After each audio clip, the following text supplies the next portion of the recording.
विधान परिषदेचे भाजपचे शिक्षक आमदार ज्ञानेश्वर म्हात्रे आपल्याबरोबर आहेत। ज्ञानेश्वर म्हात्रेजी, तुम्ही एक महत्त्वाचा मुद्दा ठेवला की 2005च्या पूर्वीची जे शिक्षक आहेत, त्या जी शिक्षक भरती झाली आहे त्या शिक्षकांना जुनी पेन्शन योजना जी आहे ती लागू व्हावी संदर्भात सरकारकडनं काय सकारात्मक उत्तर आले?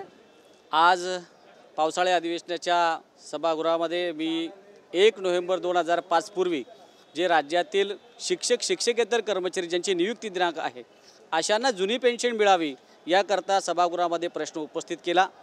राज्यातल्या शासकीय कर्मचाऱ्यांना ज्यांची नियुक्ती दिनांक 5 नंतरची असेल परंतु त्यांची जाहिरात 2005 पूर्वीची आहे, नियुक्ती दिनांक 6-7ची असेल, अशा कर्मचाऱ्यांना, शासकीय कर्मचाऱ्यांना शासनाने जुनी पेन्शन लागू केली आहे।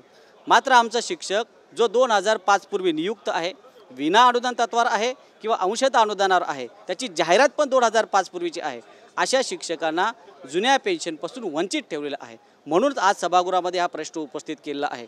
याकरता राज्याचे मुख्यमंत्री एकनाथजी शिंदे साहेब, उपमुख्यमंत्री देवेंद्र फडणवीस साहेब आणि अजितदादा पवारांनी सुद्धा वारंवार जुनी पेन्शन ही 26,000 फक्त शिक्षक आहेत, जास्त नाहीत, या 26,000 शिक्षकेतरांना आपण जुनी पेन्शन लागू करू असं वारंवार म्हटलेलं आहे आणि आजपर्यंत ते लागू होत नाहीत। आता या शासनाचं हे शेवटचं अधिवेशन आपण समजूया, पण या अधिवेशनामध्ये ही जुनी पेन्शन लागू होईल अशा प्रकारचा विश्वास सगळ्या राज्यातील शिक्षकांना आहेत।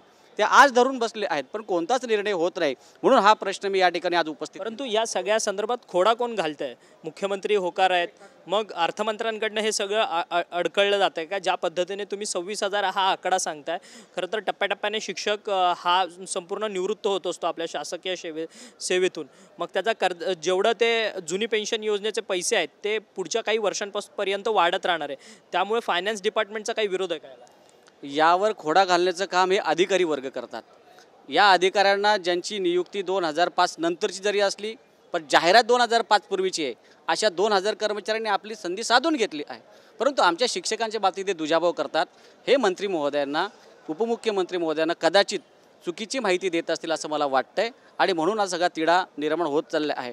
कारण वारंवार यावर माननीय मुख्यमंत्र्यांनी, दोन्ही उपमुख्यमंत्र्यांनी द्यायचं असं सांगितलं आहे, असं असताना सुद्धा शेवटच्या क्षणापर्यंत की आता ही जुनी पेन्शन आज उद्या लागू होईल, अधिवेशन संपण्यापूर्वी याची घोषणा सुद्धा होईल, अशा प्रकारची स्थिती निर्माण झाली आहे आणि असं असताना अजूनही त्यावर कोणत्याच प्रकारचं भाष्य केलं जात नाहीत व राज्यातील शिक्षकेतरांमध्ये नाराजीचं वातावरण पसरलं आहे। म्हणून आज मी या ठिकाणी हा प्रश्न उपस्थित केला आहे। हा जर प्रश्न सुटला नाही तर आगामी काळात तुमची भूमिका काय असणार? कारण की हा ऑलरेडी प्रश्न जो आहे तो कोर्टात देखील, सर्वोच्च न्यायालयात देखील तुम्ही सबमिशन केलेलं आहे, त्याच्या अनेक हिअरिंग्ज होऊन गेलेल्या आहेत। आतापर्यंत 4 ते 5 हिअरिंग झाले आहेत आणि आता शेवटचं अल्टिमेटम शासनाला दिलं आहे। 2 आठवड्यामध्ये सुप्रीम कोर्टाच्या आदेशासाठी त्यांना आपलं सकारात्मक उत्तर पाठवायचं होतं, ते सुद्धा पाठवलं गेलेलं नाहीत। 18 तारखेला कदाचित सुप्रीम कोर्ट याच्यावरती सकारात्मक उत्तर देऊ शकते, पण त्याकरता माझी विनंती मुख्यमंत्र्यांना मी केली आहे। उपमुख्यमंत्र्यांना आज मी देवेंद्र फडणवीस साहेबांना सकाळी भेटून समजावून सांगितलं की साहेब असं आहे, राज्य शासनाला आपल्याला जे पॉझिटिव्ह उत्तर द्यायचं ते आपण दिलेलं नाहीत, पण 18 तारखेच्या अगोदर आपण ही पेन्शन योजना शिक्षकांना जाहीर करा आणि मला विश्वास आहे। ही पॉझिटिव्ह उत्तर कोण देणार? सरकार म्हणून देणार की फायनान्स डिपार्टमेंट देणार? फायनान्स डिपार्टमेंटने द्यायला पाहिजे खऱ्या अर्थाने, पण राज्याच्या मुख्यमंत्री आणि उपमुख्यमंत्र्यांनी जर सूचना दिली फायनान्स डिपार्टमेंटला तर तात्काळ हा प्रश्न सुटू शकतो। दुसरे उपमुख्यमंत्री सुद्धा फायनान्स डिपार्टमेंटचे हेड आहेत, त्यांच्याकडनं रोखलं जात आहे का? त्यांच्याकडनंही पॉझिटिव्ह उत्तर आम्हाला वारंवार मिळालेलं आहे। आता त्या दिवशी मला वाटतं तुम्ही पुन्हा फायनान्स डिपार्टमेंटवरती आरोप लावताय, तुम्ही म्हणतायत की उपमुख्यमंत्री आम्हाला सकारात्मक उत्तर देतात आहेत आणि पुन्हा तुम्ही बोलतायत की फायनान्स डिपार्टमेंटकडनं ह्याचं सकारात्मक उत्तर कोर्टात सबमिट केलं जात नाही। आता यावर अधिकारी वर्ग खरोखरच खोडा घालतात हे आमच्या निदर्शनास आलेलं आहे।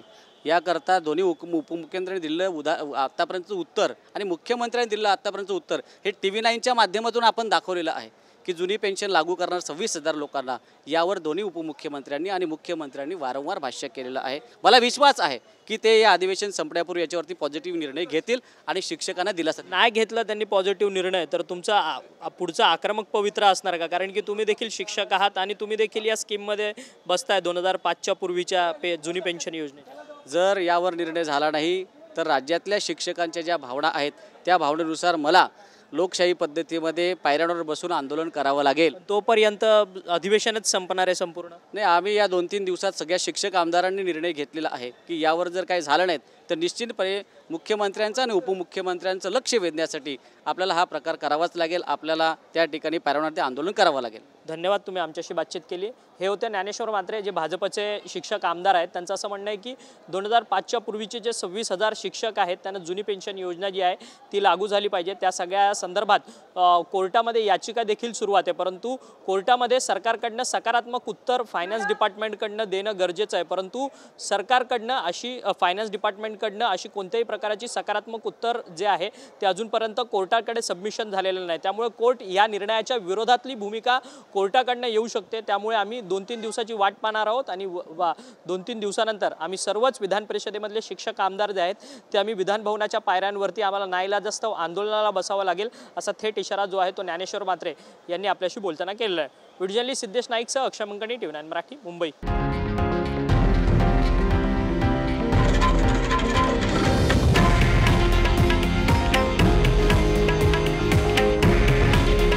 हे आहे देशातील नंबर 1 न्यूज नेटवर्क आणि आपण पाहत आहात TV9 मराठी.